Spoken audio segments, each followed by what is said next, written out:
Welcome to Siwa.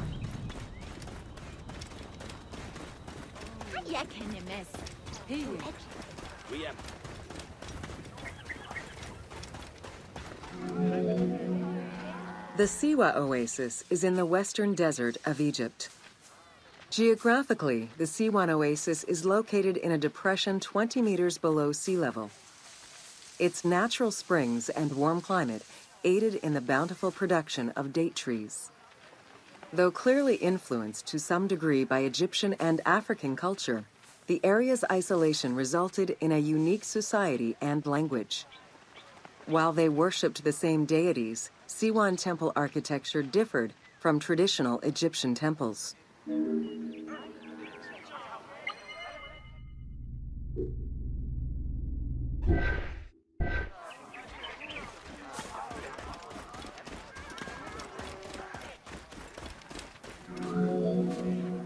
Old Kingdom Egyptians referred to the oasis as cauldron, due to its unique geographical structure. Oases were crucial for nomadic tribes and caravans. Without them, there was no chance of survival in an otherwise harsh landscape. As such, oases quickly became hubs for trade, as well as areas of political control.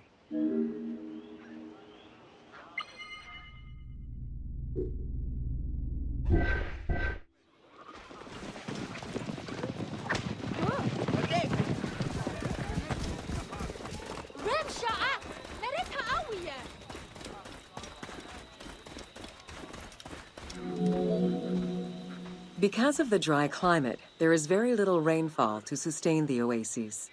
Instead, underground rivers flood the natural basins. Since many oases have a north-south orientation parallel to the Nile, some geologists suggest they were once tributaries of the mighty river.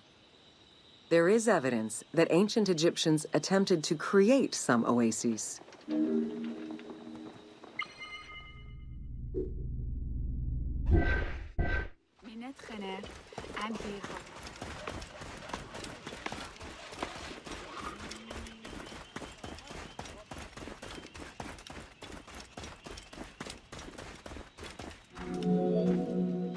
The Libyan oases are the best known, as they are geographically and culturally linked to the Nile Valley and the Delta. These western oases have a distinct geology from the other regions of Egypt. The most famous and important oases are Karga, Dakhla, Farafra, Baharia, and Siwa.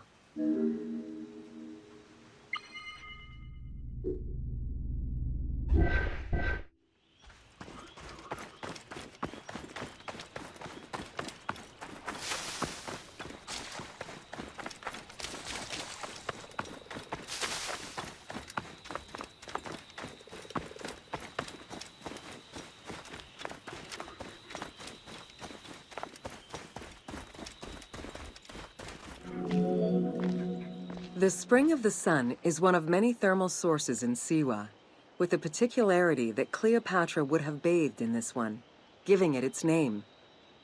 The presence of the source beneath was attested already by Herodotus during the 5th century BCE, when the oasis was called Amuneion by the Greeks of Cyrene.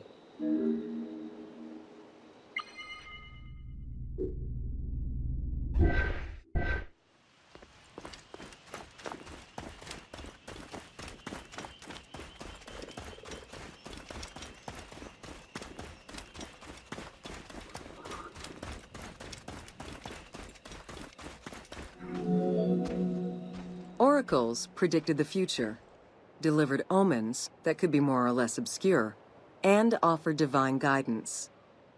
The Siwan Oracle was considered one of the 3 greatest of the ancient world, alongside the oracles of Delphi and Dodoni. Because of the Greek colonies in Cyrenaica, the temple associated Zeus with the worship of Ammon.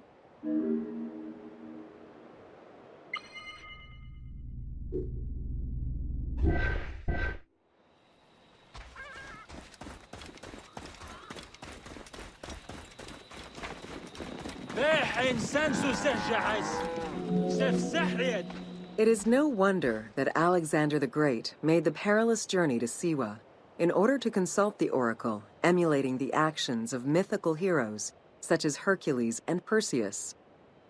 This action earned the approval of the oracle, who validated his claim as Pharaoh of Egypt. He was confirmed as the son of Amun, conferring upon him the most legitimate claim to date of all Egypt's foreign invaders.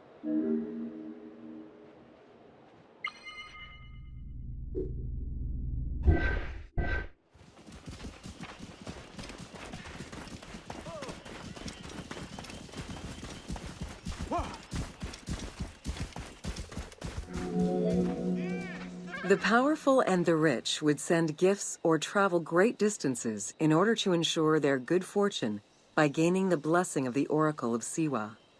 Every successful blessing only increased the soothsayer's prestige. Runner Eubotus, a famous citizen of Cyrene, consulted the oracle in order to know if he would win the 93rd Olympic Games race in 408 BCE. He did, enhancing the standing of the C1 oracle in the process.